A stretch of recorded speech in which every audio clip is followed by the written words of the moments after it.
Hey y'all. It's been a minute. I just been over here practicing my little cards. Y'all can't see me because I want y'all to see these cards, okay? Um, I haven't been posting any videos because the energy has just pretty much been repetitive. Um, like it's everybody's pretty much going through the same thing. Um, so I haven't been posting any videos, but I still have been, you know what I'm saying, practicing on my craft. But this, um, I pulled a couple of different spreads and they just spoke to me differently. So I figured I needed to post these because these tie into numerology as well. And I'm going to show y'all. So, and I hope this come out right. I hope this is right for y'all. So, the first card of the spread is always the strongest card. Oh, let me rewind. So, I pulled cards from 3 different decks. So, these 10 cards here are from one deck.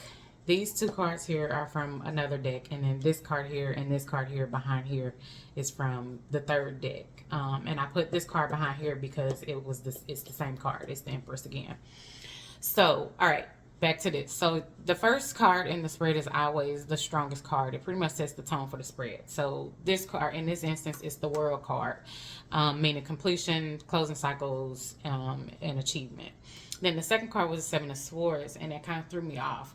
But as I continued to pull cards, and they continue to be good cards. So that told me that this Seven of Swords, where this hiding and avoiding, lying and trickery, deception and cunning, um, with it sitting in between the World and the Wheel of Fortune, this tells me that somebody is putting an end to toxic cycles. Somebody's putting an end to hiding and avoiding who they are, the lying and trickery, the deception, whatever they were doing. Like, they are closing that cycle and they are putting an end to that. Okay, positive changes, fate, cycles and changes.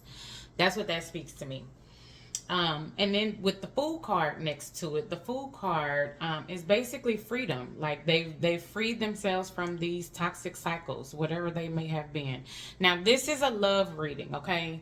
Because these are my love cards. These are the only 2 that are not specific to love, but with the overall spread being a love reading. So that's what this is. So this person has freed themselves finally, and they are looking forward to the possibilities, their freedom and the adventure that lies ahead. Like, this lady is literally sitting on a swing, it looks like, in the middle of nowhere, looking at a waterfall. So she, like, the world is hers, okay?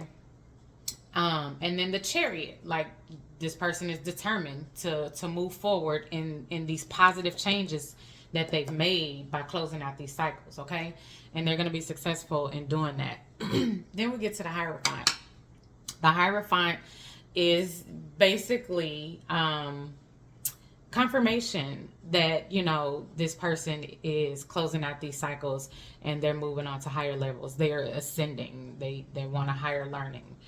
And they are mustering up the strength to do so. They got the courage, confidence, and the inner power to get all that done, right? Um, 9 of Pentacles, again, it ties in confirmation to the world, achievement, okay? Self-sufficient. They're working on being self-sufficient and independent.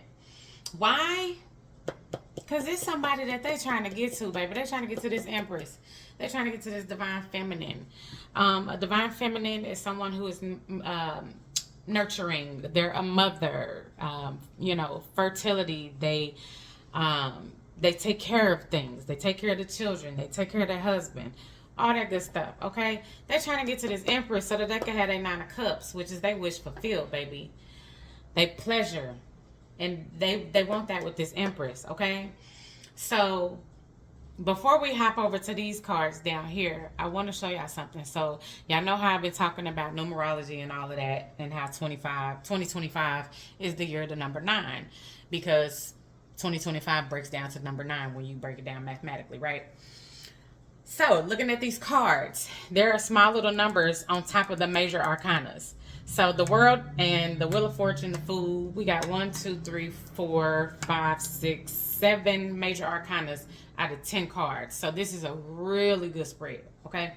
But anywho, so you have these numbers on top of the card. So the World, 21, the Wheel of Fortune, 10.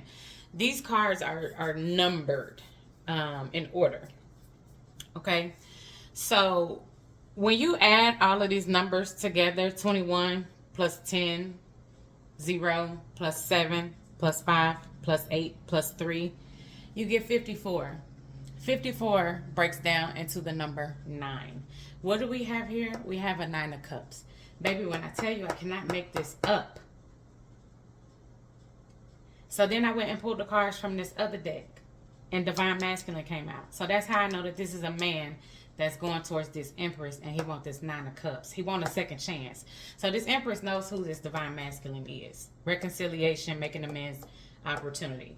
So the Divine Masculine is wanting a second chance with this Empress to get to this 9 of cups. And the High Priestess came out. What do you know?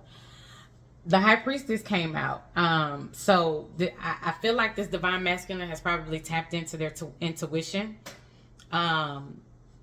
to make these changes so that they can get what they want, so they can get their wish fulfillment. Other things that could potentially tie into it that I could throw out there is the energy. So the Fool is air energy. The Chariot is, oh, I can't remember. What's the Chariot? The Hierophant is Taurus energy.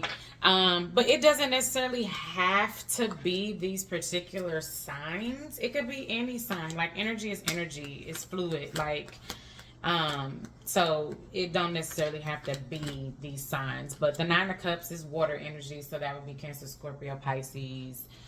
The Strength card is Leo energy. You got the Lion on the card. Hold on, y'all.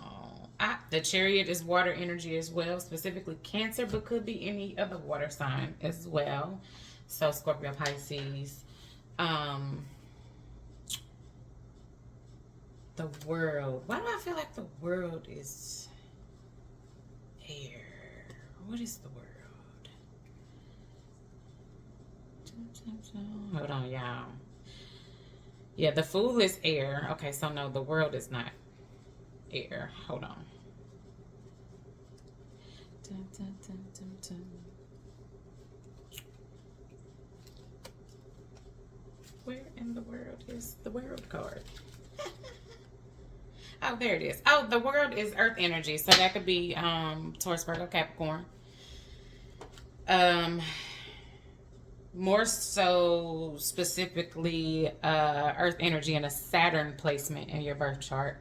But it still could be the other earth signs, because Taurus is not ruled by Saturn.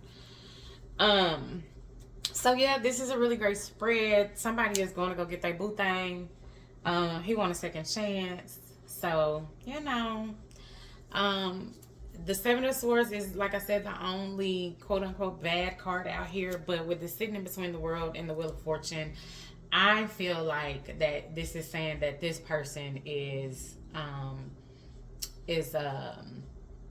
making positive changes and no longer being in this 7 of Swords energy. They're no longer hiding, avoiding, lying, being deceptive, all that good stuff. So, okay, this is the first spread. I'm about to get the second spread together. And then I'll be back. All right.